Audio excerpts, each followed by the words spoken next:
Hi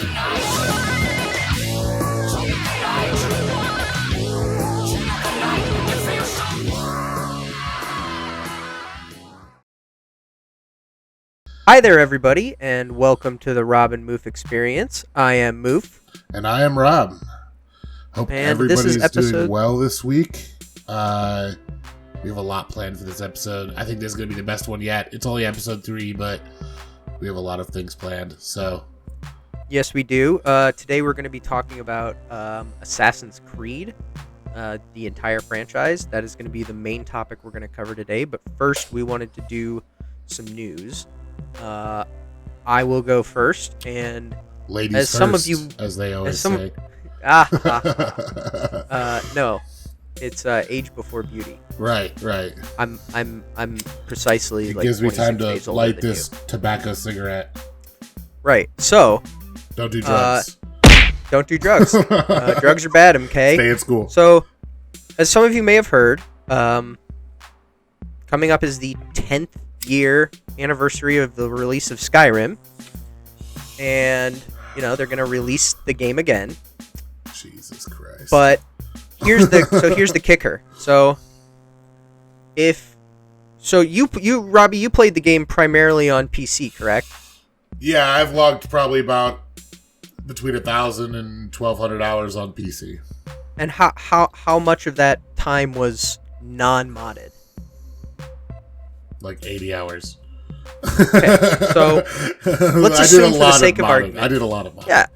So let's assume for the sake of argument then that you were still playing Skyrim with mods. Okay, and you were on the SKSE, the Skyrim Special Edition. Mm-hmm. Okay. Which is the current iteration of the game. Right. And you have the game modded the way you like it. So, you are going to get the 10th anniversary edition forced on you as an update, a la Overwatch 2, unless you go onto Steam and stop it from, halt it from updating Skyrim further. Right. And it updates the compiler. So now I can no longer mod? Well, no, you can mod, but it updates, I think, from the 2010 compiler to the 2019 era compiler, and the changes. Basically, there's a lot of addresses that are no longer, that got streamlined or deleted or combined, and so all of the mods have to be readdressed by the mod creators, like in the mod code. Man, that's so much work for them to do. Right. That's and a lot of these mod creators, like how long ago did they create the mod?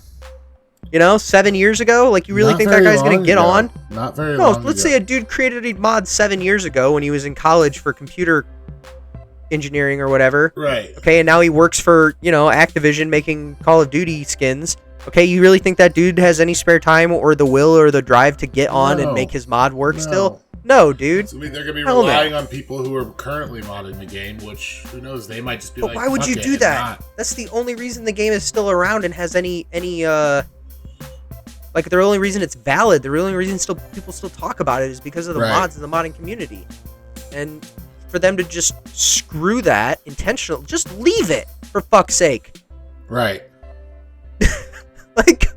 Nobody cares if it's a 2010 compiler anymore. Give us Elder Scrolls 6.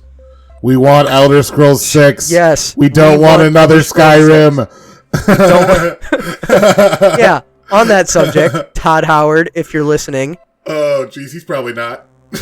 No, he's not. He's probably not. It doesn't matter. The point is, we want Elder Scrolls 6, but until you give it to us, don't fucking throw a wrench in the gears of Elder Scrolls 5. Right. I mean, come on, That's dude. A shame. It's a shame. I'm glad that I already logged all the hours I'm ever going to log on Skyrim already. Right. For real. I don't think I'll ever fire that game up again. To be Skyrim is we will cover the Elder Scrolls in a different future video.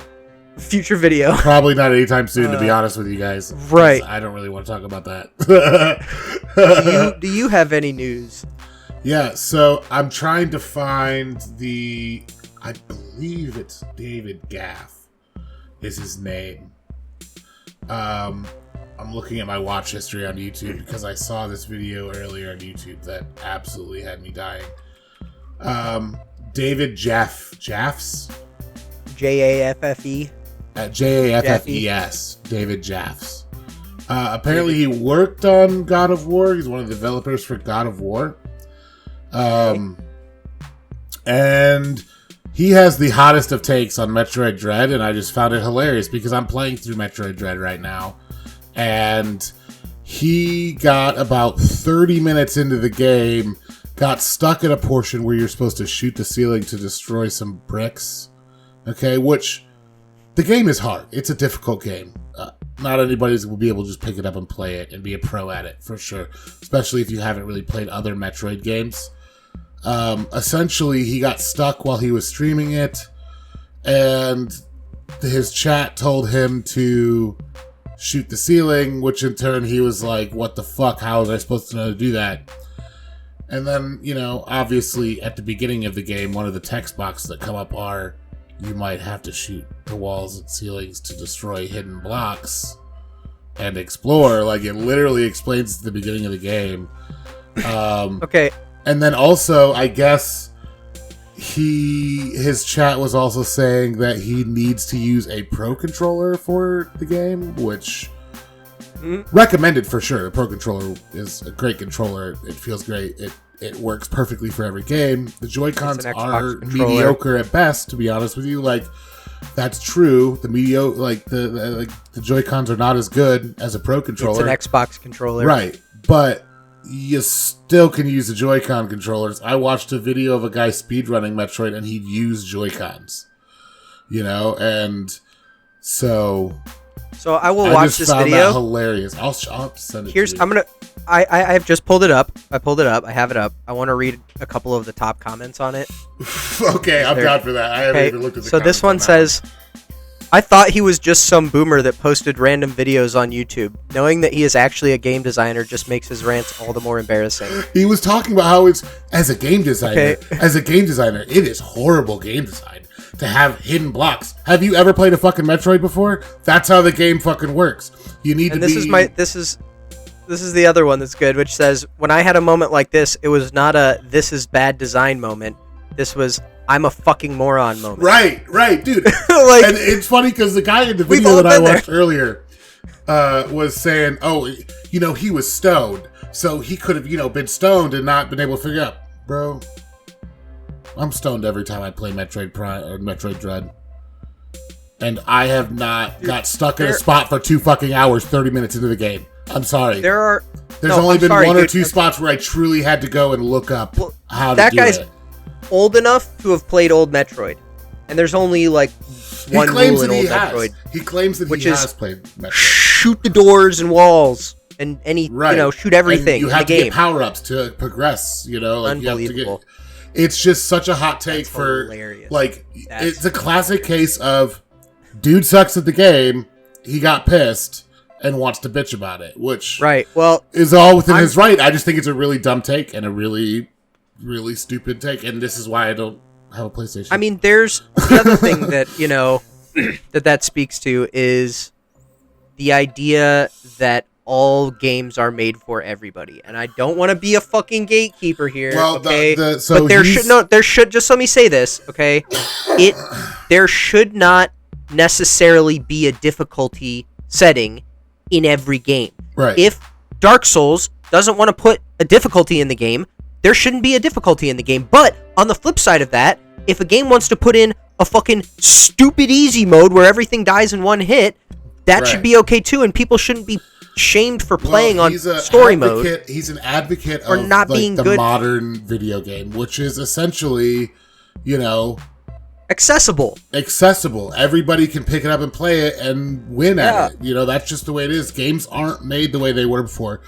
And the fact that they created this Metroid Dread as a classic feeling game. I was telling you earlier, dude, I feel like I'm playing a game 20 years ago.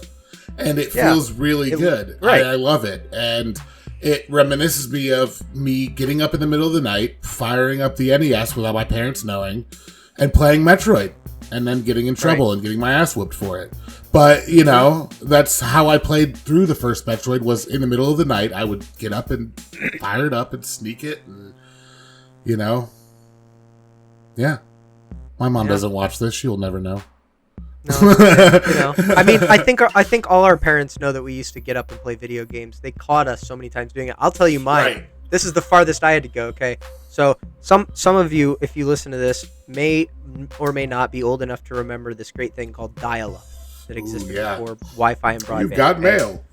But, well, no, okay, yeah, AOL was the one thing. Okay? Right. But when you wanted to get onto the internet, you had to connect via a phone line, okay? And so most houses had to get a second line dedicated for this. Otherwise, if you got a phone call or someone tried to make a phone call, it would interrupt whatever you were doing online, which made it terrible to play games. But, so, my parents, I convinced them finally to get a dedicated line. I was a RuneScape addict. And you still are. I still am, but I would log on to the AOL while they were still awake, like out in the sunroom watching TV. I would log onto it, and then I would set the computer to not go to sleep, and then I would turn the monitor off, and I would wait till after they had gone to bed, and then I would come out and get on, because when you connected to the internet, the computer used to scream at you. Okay, it used to dial a number. You'd hear it go. Right. Loud as fuck. Like if you did it in the middle of the night, it would wake up everybody in your neighborhood. See, I didn't do a lot of online gaming when I was a kid. Oh man. So we didn't really have a computer like that until I don't even know. To be honest with you, I can't remember. But we didn't really have a computer like that in the house. So we didn't. But we had like an NES, and we had PlayStation 1, PlayStation 2. Yeah, I had Sega and NES, and then I got PS2, and I played Final Fantasy X, which changed my life. But we'll get into that. We should do a Metroid Dread episode of this. We should definitely, because or just a Metroid episode in general. Because the Metroid Prime game they made for the DS is probably one of the greatest DS games in existence. But anyway, you know what's funny about that game? Yes. That was a remake of an NES game. The Metroid. God, now I'm gonna have to Google it, dude. It was like Metroid Prime. No, Metroid Prime was GameCube, and I hated Metroid Prime. Just because it's not really a Metroid game, it's first-person shooter. Metroid Prime Hunters is what it was called. Yeah, that was DS game. Man, there was another DS game they came out with. The first person. Oh, this is the first-person one they made in 2006. It was great. I didn't like the first-person ones just because. Is it really Metroid? It's okay.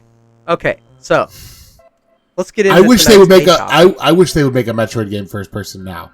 Because of the technology we have, it would be fucking awesome. It would be basically Halo, you know. But yeah, it would be Halo. Let me get the name of this Metroid game that I'm thinking of before we start our main topic of Ass Creed. Okay. I mean Assassin's Creed. Astro. It's Metroid 2. Return of Samus was the original game. Okay. And then they remade that for the DS. I believe the DS. Like a remaster or a remake? Or the Wii U or the Wii or something. I don't know. Was it just a port or was it an actual remake? I believe it was a remake. Okay, a full remake. Yeah, they did a lot of remakes for DS. I still have a DS, bitch. Yeah. I don't. Okay, so tonight's main topic is going to be Assassin's Creed, and before we begin, I am going to say, spoiler alert.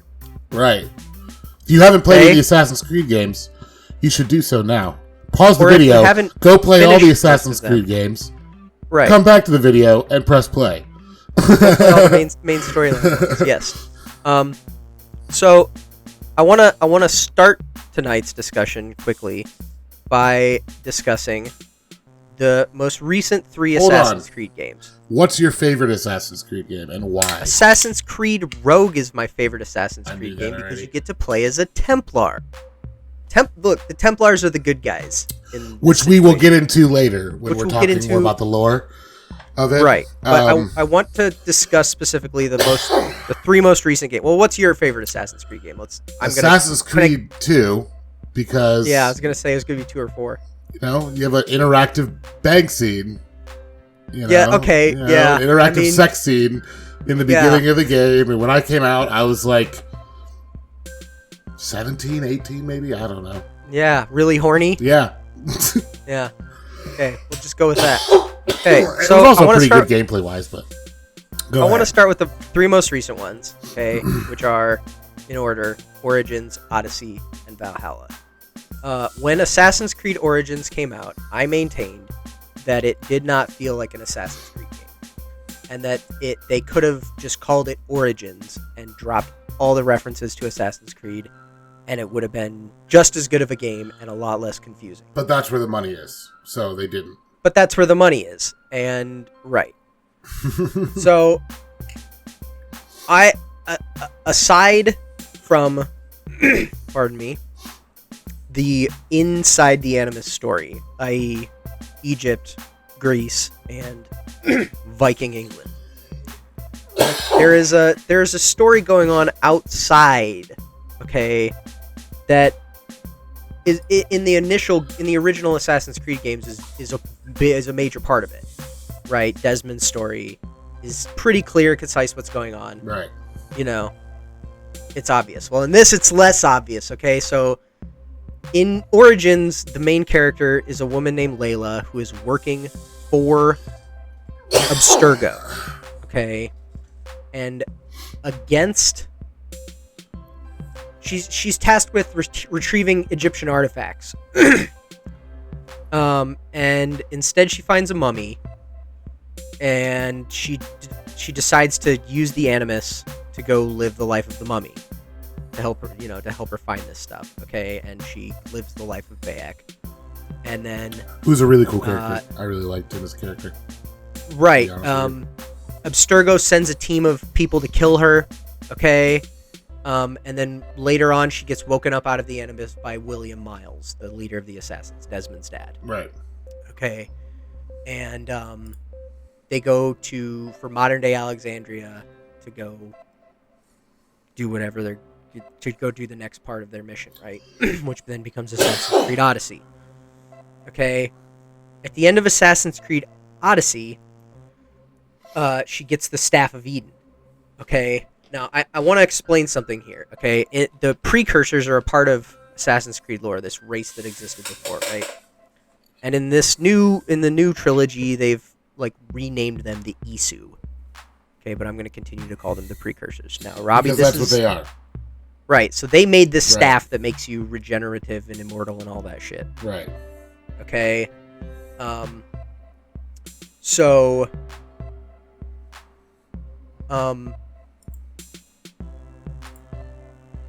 Layla travels. Okay, they reactivate Atlantis. Basically, they get the staff. They go reactivate Atlantis. They analyze the data, and Layla encounters Cassandra, the main character's sister, or Alexios, if you chose Cassandra. And they're holding the staff. They kept alive by it. Cassandra warns Layla. Cassandra being the better choice due to Right, but the person warns Layla. That there needs to be a balance between chaos, the assassins, and order, the Templars, and that hints that Layla's gonna save the world and help maintain the balance. Right. Okay, so then you get into Assassin's Creed Valhalla, and I don't know how much of it you played specifically.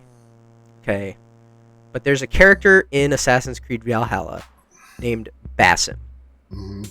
Okay. I can before I get into this, how many hours of it have I played? Well, I just one part in the story. Okay, but so I don't remember. I haven't played it in a long time. In the ancient history in the world, the Isu, the precursors, tried 6 times to stop the destruction of the planet and failed. Okay, and so for their 7th try, they decided to upload their consciousnesses, consciousness, into I would just say the human. That's a weird word, man. I don't like that word. Yeah, but they they did it they uploaded their themselves into the human genome with the idea that they would one day be reborn, reincarnated. Okay. You're with me so far, right? Okay, yeah. So barely hanging on by a thread, but yes. Right. So these Isu had the names of like some of the ancient Greek and Roman and Viking gods. Okay. So, like, you know the whole tale of like Odin killing Loki's son and imprisoning Fenrir and all this shit. Okay. So like this is worked into that story, and they're Isu. They're precursors. Okay. And they upload themselves into the human genome, okay? So Basim, the assassin, Basim Ibn Nabak, or whatever the hell his name is, okay, is the reincarnation of Loki. Okay? Okay. So he's the one who sent... So he's guiding... He believes... He's the reincarnation of Loki. Eivor, the main character, is the reincarnation of Odin, which is why you keep having those Odin trips in your head. Right. Because you're Odin. And then... And your brother, Sigurd, is the reincarnation of Tyr. Okay? So...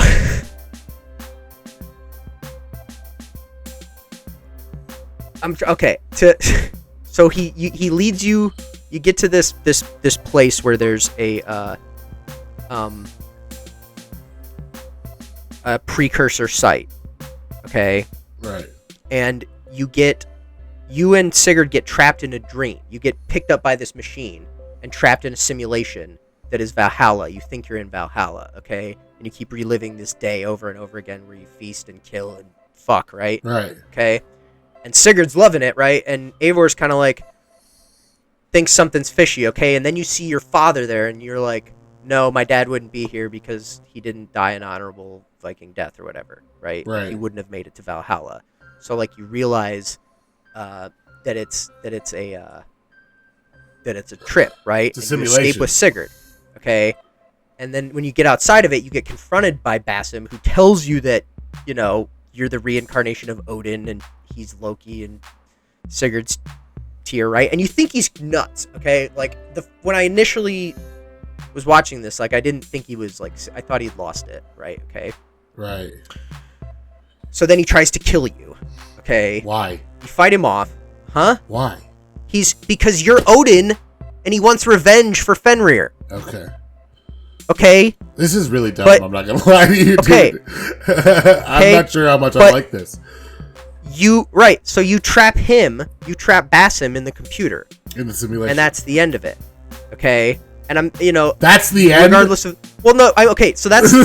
Like, what? You know, based on some other choices you make, okay, Sigurd and Eivor have their own crap. I'm not trying to get into all that stuff, okay? The important... Back in 2020, okay, like, the assassins realized that, like, you know, so... Desmond died to strengthen the magnetic field, right? Right. And, but now it's like too strong, so they need to return it to the right strength. Okay. So now you know where this temple is. You go to the temple, bringing the Staff of Eden to protect yourself from lethal radiation or some shit. Okay. You enter the computer, which looks like a big tree. You see Basim hanging there. Okay. You like get picked up by the machine and drop the staff as you do. Okay, and then inside the machine, okay, you encounter Basim, who's trapped in there. Okay, and he reveals, like, he's the one who sent the message, leading the assassins to Eivor, So this is all his, like, plan. This is all a plan, and he tells Layla how to stabilize the magnetic field. Okay. So is he an assassin? Well, no, he's a precursor. So he's not a Templar or an assassin. So he's just okay. You know, okay. So he's not playing a side. So I don't know. Okay. So activating the machine releases Basim's corpse from the hook that's holding it, the jack into the Matrix thing. Right. Okay. Okay. And Layla's now trapped in the simulation. She encounters, I think they call this thing the Reader, but it's like an AI, okay, that like they hint it might be Desmond, okay, and together it would make sense. They have to. Well, okay, but together they have to like work to prevent the extinction, okay, and she has to stay like it's gonna basically like she's gonna end up like dying, stuck in this. She's pulling a Desmond to help AI Desmond stop the world from ending again, okay. But Bassam's corpse falls off the thing, okay, and his arm lands on the staff, okay. Wow, how lucky! Which also coincidentally like has the consciousness of that's his, like some endgame shit of a rat walking over a time machine button. Regenerates his cells and brings him back to life. So he goes back to the assassin camp and demands to speak with William Miles. And that's how it ends. And he goes back into the Animus to look for his children. His missing children. Okay? So I could see, remember when we were talking about this like a month ago? Maybe 2 months ago, and you were like, it's kind of leading into a modernized Assassin's Creed. And I, of course, think that would be fucking cool if they did it correctly. But high chance they wouldn't do it correctly, so it'd suck. I can see where you'd think that. But think about it. He went to go look for his kids in the Animus. So I'm sorry, dude. It's probably going to be him finding one of his kids, and you're going to play as one of his kids. Look, here's the thing. If that's the direction they should take it, so that way you're still playing through that history, in the Animus as one of his children. It is already too late. This is the problem is, and this is why I wanted to address this first, so we could talk about the rest of Assassin's Creed in isolation without the context of these games. Okay. Is because the Assassins vs. Templar story beef is already good. Yeah, right. It doesn't need another layer. Right. It doesn't need another layer. They're changing the game. It's like what they did with the Force in Star Wars. They changed the Force. They changed exactly, and that could be a whole nother episode, to be honest with you. So I don't want to get too much into that. Yeah, but it's very similar. Whereas they are changing the conflict. They're not necessarily putting another layer on the Templar and Assassins conflict. Don't give a shit about ancient dead enemies reanimated. Here's the thing. They sold me on being an assassin. Okay? Right. Playing Assassin's Creed 1, 2, and 3. I was down. Okay? I was shit sold. Was dope, I play any, you know? Okay? And then they sold me on being a Templar. Right. Okay? And that, so now I'm double sold. Now they're trying to sell something else to you. And now they're instead trying of just to sell giving you more than what they already sold you. But this is the thing: is almost nobody who played the game gets that that's actually what happened. They think Bassam's actually an assassin, not Loki. Right. Not a precursor. Even though he says he is in the game. Yeah, but the way he comes across, you just think he's crazy. It doesn't prepare you for that. And if you don't have the context, it didn't lead into it correctly. And extra games and just some of the knowledge of Isu history and shit, precursor history, it doesn't make sense. They don't do a good job of explaining it within the context of the game, which took fucking 80 hours to complete. You'd think they could have slotted it in somewhere. I put about 50 hours into it, and dude, you weren't even close. You weren't even close. I was done with that shit. And for context, me and Moof here he has been wanting to tell me all this for months. Since the game came out. Since he beat the game. Came out. He's been, every time, I'll get back on it and finish it eventually. And I decided recently that I'm not going to do that because I don't have the time. I've got too much. I told him it wasn't worth it either. I've got too many in my hands and too many pies right now. I can't take on another pie. Right, yeah. All right. Okay, so now that we've gotten that out of the way, let's get to the good Assassin's Creed games. And let's start with Assassin's Creed 1. Okay, I haven't played that game original. In a long time. I've only played through it once. So I am less versed on that than any other game, I would say, to be honest with you. Okay. Because I played that, when it first came out and played through it once, man. And then pretty sure it came out I don't know what year it came out. What's your bet? What do you have any memories of playing Assassin's Creed 1? Anything that comes to that mind. you were like, it was like medieval times, dude. To be honest with you, yes, it was. I mean, I have the wiki pulled up here, so I can go through and look at this. But Altair kills his mentor. You play as Altair, right? Al-Mualim. Yeah, you kill your mentor because he is you believe he's attempting to misuse a piece of Eden, and then you refound the assassins. Right, but aside from the story, the thing that really hooked me in, like, when I played Assassin's Creed 1, I didn't really think of this because it was a brand new game.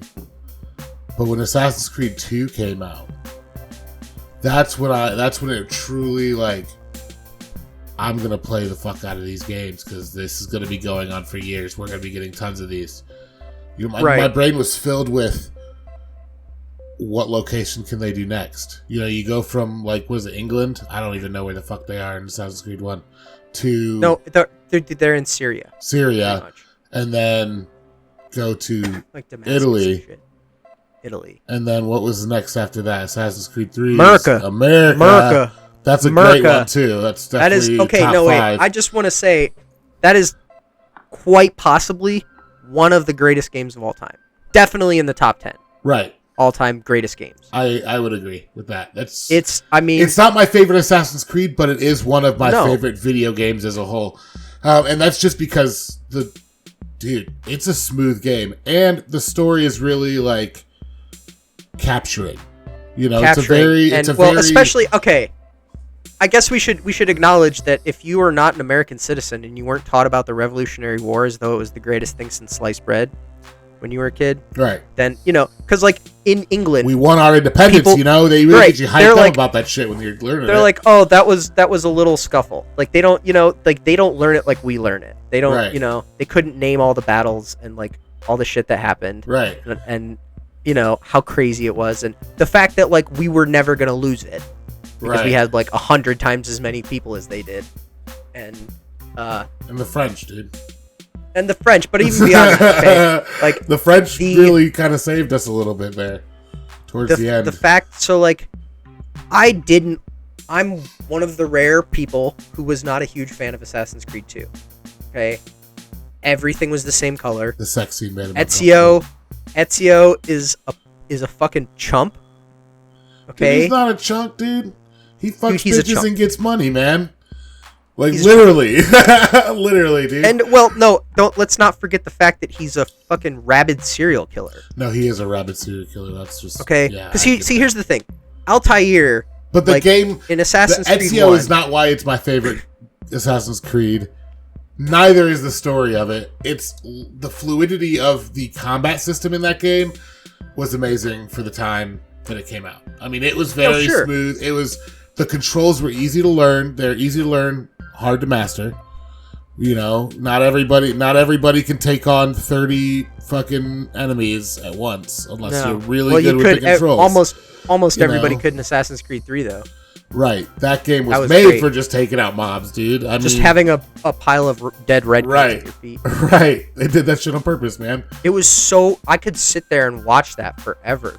It was so cinematic and epic, the slaughter that happened in that game. Like... The boat. The story is really... the story. Like, the story on that game, Assassin's Creed 3, is the best. It is the most... capturing story and kind of a wholesome story if you think about it. You know, no, it's not. I think it's pretty wholesome at the beginning when you're like, oh man, you know, the dude from Rogue, he fell in love with this Indian girl and they had a child, and then you find out about the, you know, being a shitty father to this child and abandoning him. You know. Well, right, but like you have no context for who Haytham Kenway is before Assassin's Creed 3, and you actually play as him for the first like 3 hours. Should have came out first. No, dude. I mean, here's the thing. But I guess you could always play it first in the series when you're replaying it. So. Because, well, no, but here's the thing: is Assassin's Creed 4 should have come out first. Chronologically, it takes place before 3. 4 is Black Flag. The main character, Black Flag. I like Black Flag. Edward Kenway is Haytham's dad. Right. Right. And so chronologically, it's 4, Rogue, and then 3. Mm-hmm. And they did 3, 4, Rogue. No, Liberation would be, I believe, after. Okay, we're not counting. That's a legit game. That's a 3D. It's not one of those side scroller ones like the China one. It's a DLC though. It's no, Assassin's it's not. Creed. It's Assassin's Creed Creed 3 Liberation. Right, but you can buy it as just a game. Okay, you don't need Assassin's Creed 4 to play it. You can buy Far Cry Blood Dragon as its own game. The triple pack for Assassin's Creed. That comes with, I believe it comes with 3 and 4. I'm gonna look it up. Okay, well, so Assassin's Creed 3, I agree, has a very good storyline, and then Assassin's Creed 4, I'm gonna be real with you, I thought was pretty boring. It was okay. Assassin's Creed 4 was boring, but the coolest part of this is what sold Assassin's Creed 4 is the naval shit. The way that they went from Assassin's Creed 3 to full on being able to have your own ship and customize it and sail the fucking high seas. Empty water, like tiny islands. Right. Like, and the story was not that great. That was the worst part of it. But they polished the fuck out of it with Rogue. Okay, so for those of you who have not even heard of Assassin's Creed Rogue, it came out on exactly the same day as Assassin's Creed Unity. Unity came out on the PS4 and the Xbox One, and Rogue came out on the PS3 and the Xbox 360. Same day release, okay? Assassin's Creed Rogue takes place in the French Indian War, right? Yes. The French and Indian War. You play as an Irishman named Shay Patrick Cormac, okay, who is an apprentice under Achilles back when he was younger, and who,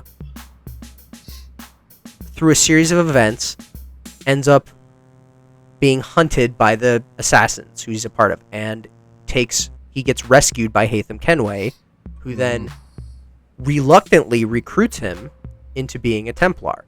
Okay, and outside the Animus experience, you're a faceless employee at Abstergo. Okay, and fucking around in this memory, you unleash a virus in the system, and like a higher up from Abstergo comes to like manage you while you fix this problem. Okay, his name's Otto Berg, and he's like a high-ranking Templar. This is Assassin's Creed Rogue, and so, but as you solve the riddles outside the Animus... We're not spoiling Assassin's Creed Rogue for me now. Oh, we're spoiling it. Hell no, I haven't finished it, and that's one that I'm going to finish. Oh, spoiler alert, my friend. I actually just downloaded it the other day, so I am going to finish it. Spoiler alert. This is not fair.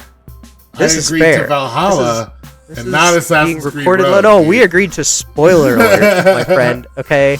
I won't spoil it all. We're sitting at 37 minutes right now. Yeah, so I won't spoil it all, but I'm going to take the too long upshot with of your it. explanation, because the upshot of it all is that at the end of the Outside the Animus storyline, you get called up to Otto Berg's office, and he says, "You know too much." Basically, you saw that coming from a mile away. Too much. And he opens up a box.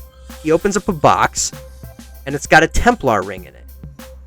And he says, "You have a decision to make." And your character looks down and picks up the box and looks at the ring, and then looks back up, and you see him pulling out a gun. And then it fades to black. Okay? And like, at that point, I was so like emotionally invested in the game. Well, that's the first. I'm pretty sure that's the first time Abstergo was like blatantly called Templars, essentially. It's always been hinted at that Abstergo is ran by the Templars, but it's never confirmed. Even if this wasn't the confirmation, like you don't need to. At that point, he didn't need to pull a gun unless he was giving it to me. Like, sign me up, dude. Okay, because I had my mind blown by the storyline of Assassin's Creed 4 or Assassin's Creed Rogue, and then what I did was I went back and I played 1, 2, 3, and 4. Okay, but looking at it through the eyes of a Templar, paying attention every time Templars are talking or speaking or anything. Right. Okay, and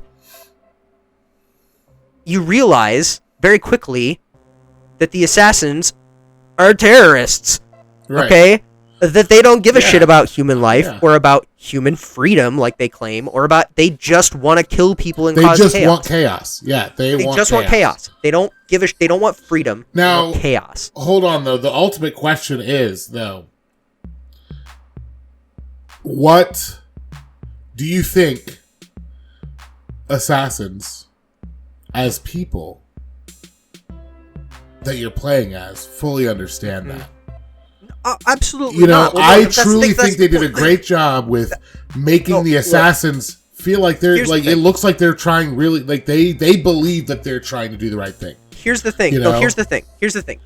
And this is the trick of the media. The fact that Assassin's Creed is so cinematic that when, especially in Assassin's Creed 3, there are so many like Darth Vader Luke moments. Okay, right. Where Haytham is like trying to convince Connor. Okay, but the music they're playing in the background is like suspenseful distrust music, not like, oh shit, he's blowing my mind music. And that, like, when you just, if you just go back and like look at the text, even just looking at it through an objective lens and not an assassin tinged lens, right? Okay, you know, you can see that a lot of what he says makes sense. I don't think Haytham Kenway is the best spokesman for the assassin, or for the Templar, right? I don't code either. Or the Templar he's lifestyle. Kind of a dick. Well, just he's kind of a bad Templar. Okay, he's a little bit too much of an assassin, right? For my taste, right? Like he couldn't, and I'm sorry, but like he couldn't even kill his own kid when like everything depended on it. I don't think, I feel confident saying this because I don't think I'll ever be put in this position, but if literally millions and millions and millions of lives depended on whether or not I killed my child, I'd think long and hard about killing my child. Right. Okay. For the greater good. Like, dude, what is the value of a human life, right? Versus a billion human lives. Like, there is something to be said for the greater good. And I honestly could say all day that I would do the same thing, but I honestly don't know. Well, I don't know either, but like you're also not you are also not sworn into a secret society. Right. Okay? You have not sworn an oath to. Yeah, you've not sworn an oath to do that. Right. Right? And to do whatever it takes. But to do as little. And the thing about the Templars is they're trying to cause as little harm as possible along the way. Right? And like the fact that he even had that conflict, like I don't think it makes him a bad Templar necessarily. I think it makes him a good person but a bad Templar, right? I agree. To be a good Templar, you have to perfect sense that he would feel that way. And also he's kind of a dick. Well, I think he's kind of a dick, dude, to be honest with you. Sure. He wasn't as much of a dick in Assassin's Creed Rogue. No. When you saw him. But in Assassin's Creed 3, dude was a dick. I'm sorry. Okay, well, here's the thing. But he kind of was an asshole. I think we should end this episode talking about him, okay? Because I think he's like the main character. Right. Okay. But I think he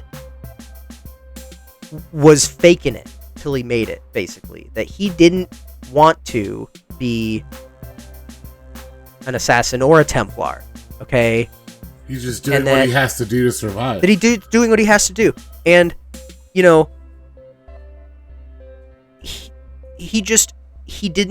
he got put in positions that, like, nobody should ever have to be put in. And he didn't even want to be there.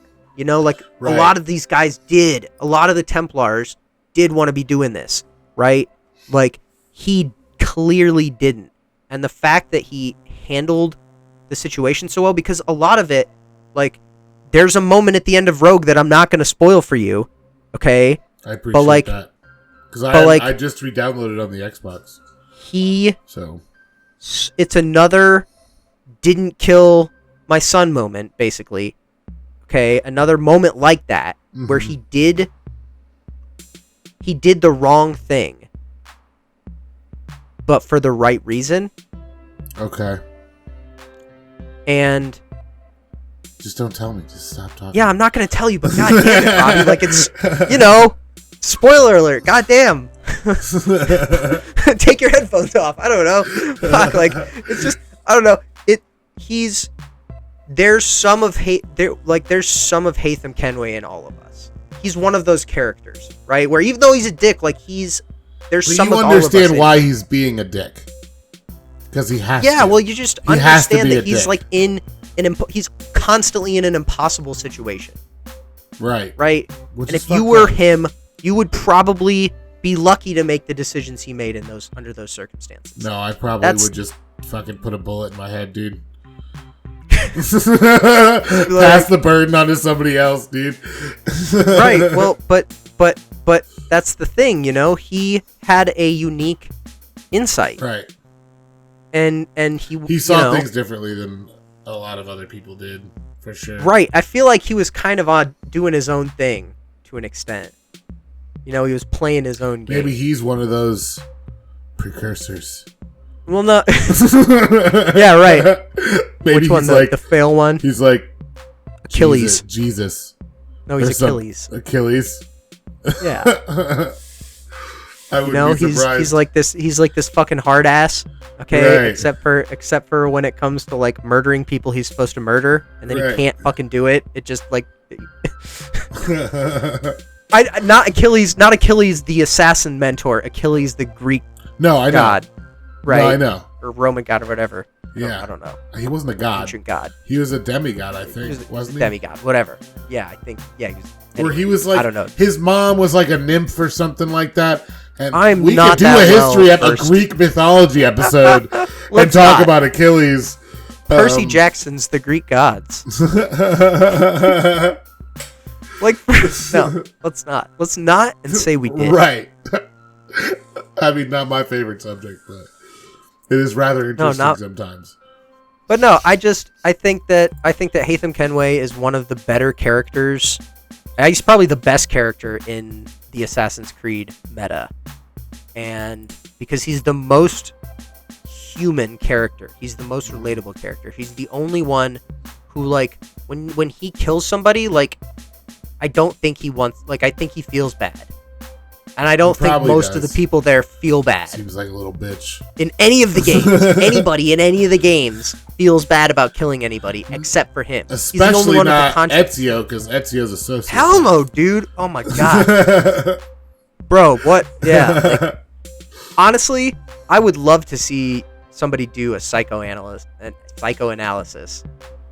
of Ezio. Maybe you should do that.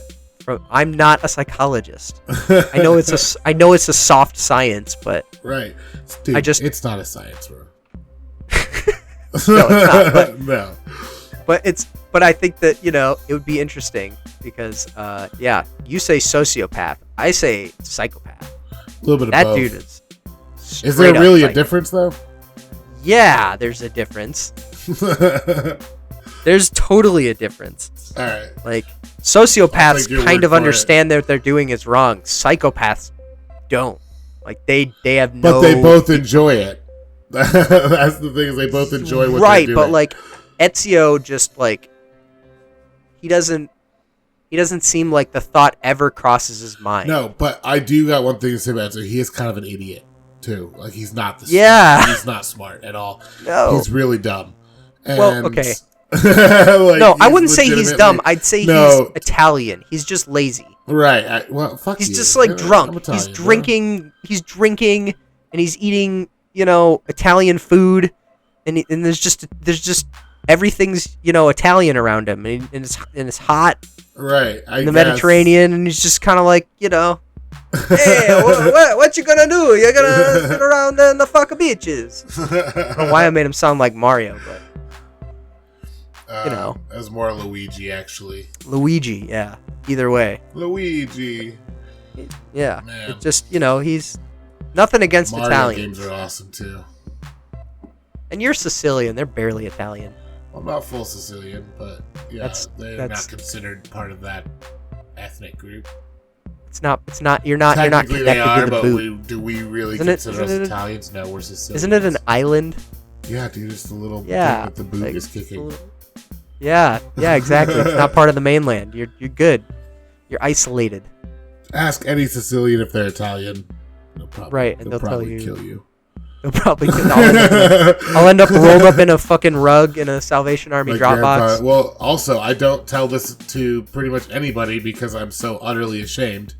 So I'm going to go ahead and tell it to everybody who listens to my podcast, which is nobody right now.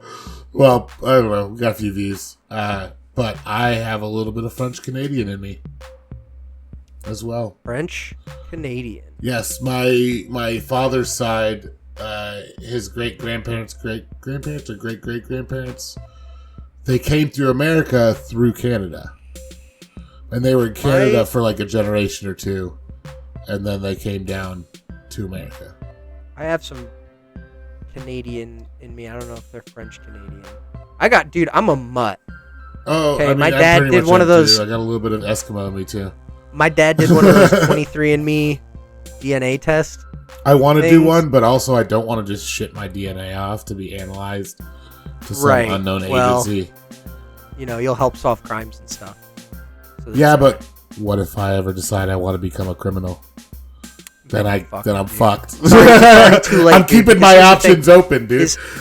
In your family, somebody within 3 steps of you in your family has turned in their DNA.